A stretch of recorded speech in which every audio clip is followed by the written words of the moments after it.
ఓం శివాయ విష్ణురూపాయ.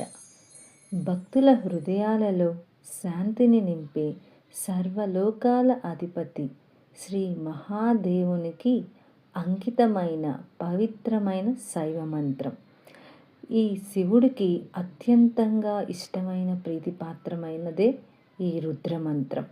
రుద్రమంత్రాన్ని శివరుద్రం అని కూడా పిలుస్తారు. ఇది శివునికి మరొక పేరైన శ్రీరుద్రుడికి అంకితం చేయబడినది. రుద్రమంత్రం శివుని యొక్క తీవ్రమైన మరియు రక్షణాత్మక అంశాలను ఆవాహన చేస్తుంది. ఓం నమస్తే అస్తు మంత్రం అనేది పరమ చైతన్యమైన శివుణ్ణి ప్రేరేపించే శక్తివంతమైన మంత్రం. ఇవాళ మనం ఈ మంత్రం యొక్క అర్థాన్ని మరియు దాని గొప్పతనాన్ని తెలుసుకుందాం. శ్లోకం: ఓం నమస్తే అస్తు భగవాన్ విశ్వేశ్వరాయ మహాదేవాయ త్రయంబకాయ త్రిపురాంతకాయ త్రికాగ్నికాలాయ కాలాగ్నిరుద్రాయ నీలకంఠాయ మృత్యుంజయాయ సర్వేశ్వరాయ సదాశివాయ శ్రీమన్మహాదేవాయ నమః. నమః. నా నమస్కారాలు నీకు ఓ ప్రభు. విశ్వేశ్వరాయ, సమస్త విశ్వానికి, సమస్త జగత్తుకు, ప్రపంచానికి ప్రభువు, సమస్త లోక ప్రభువుకి నా నమస్కారం. మహాదేవాయ, అపరిమితుడు, దేవుడు, తేజోమయుడు అయిన వాడికి. త్రయంబకాయ, 3 కళ్ళు ఉన్నవాడికి. ఆయనకు భూత, వర్తమాన, భవిష్యత్తు తెలుసు. ఆయనే సర్వజ్ఞుడు. త్రిపురాంతకాయ, త్రిపురాన్ని అంతం చేసేవాడికి. 3 పురాలు, నగరాలు లేదా లోకాలు. త్రిపురాంతకాయ అంటే 3 లోకాలను తనలోకి తీసుకునేవాడు.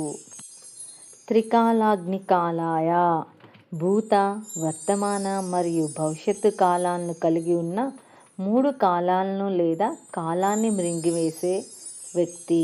మరో మాటలో చెప్పాలంటే అతను కాలాతీతుడు, సృష్టికర్త, పోషకుడు మరియు కాలాన్ని నాశనం చేసేవాడు. కాలాగ్ని రుద్రాయ, కాలాగ్ని రూపంలో కాలము ద్వారా అందరినీ ఏడిపించేవాడు, లేదా మరో మాటలో చెప్పాలంటే ఆయన శిక్షకుడు, కర్మ ఫలాలను ఇచ్చేవాడు, కర్మఫలదాత. నీలకంఠాయ, నీలాకాశం భగవానుడి మెడగా ఉన్న ఈశ్వరుడి అభివ్యక్తిగా మొత్తం జగత్ యొక్క అందమైన దృశ్యం ఇది. మృత్యుంజయాయ, మృత్యు అధిపతికి, మరణానికి ఈశ్వరుడే సర్వోన్నతుడు. సర్వేశ్వరాయ, ఆయన వివిధ దేవతలు, దేవతలతో సహా అన్ని జీవులకు ప్రభువు. సదాశివాయ, అన్నిటికీ ప్రభువు అయినప్పటికీ తనను తాను దేనికి తాకకుండా ఉండే వ్యక్తి. అతను సదాశివుడు, స్వచ్ఛమైన ఆనంద స్వభావం, అపరిమిత చైతన్యం. శ్రీమన్ మహాదేవాయ నమః.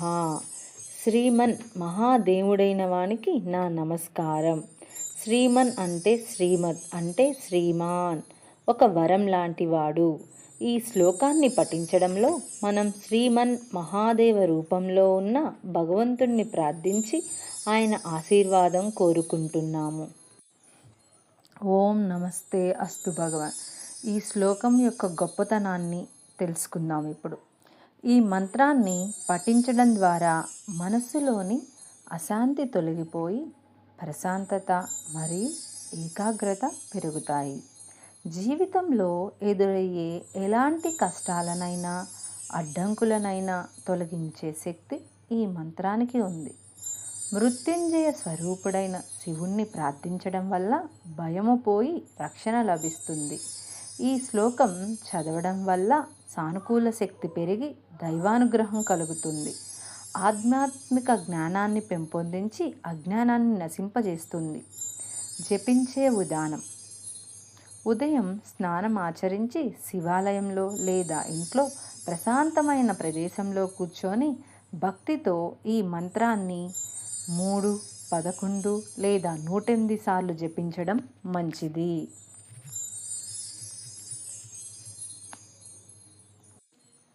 ఈ మంత్రాన్ని మనం జపించడం వల్ల మనలో అశాంతులు తొలగిపోయి ప్రశాంతత, ఏకాగ్రత పెరుగుతాయి. జీవితంలో ఎదురయ్యే ఎలాంటి కష్టాలనైనా అడ్డంకులనైనా తొలగించే శక్తి ఈ మంత్రానికి ఉంది.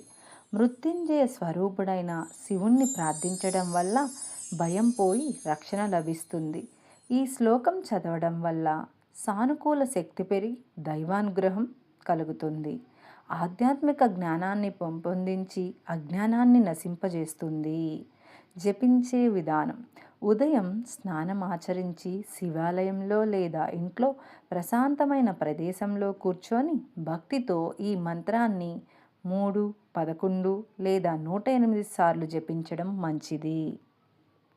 ఓం నమ శివాయ.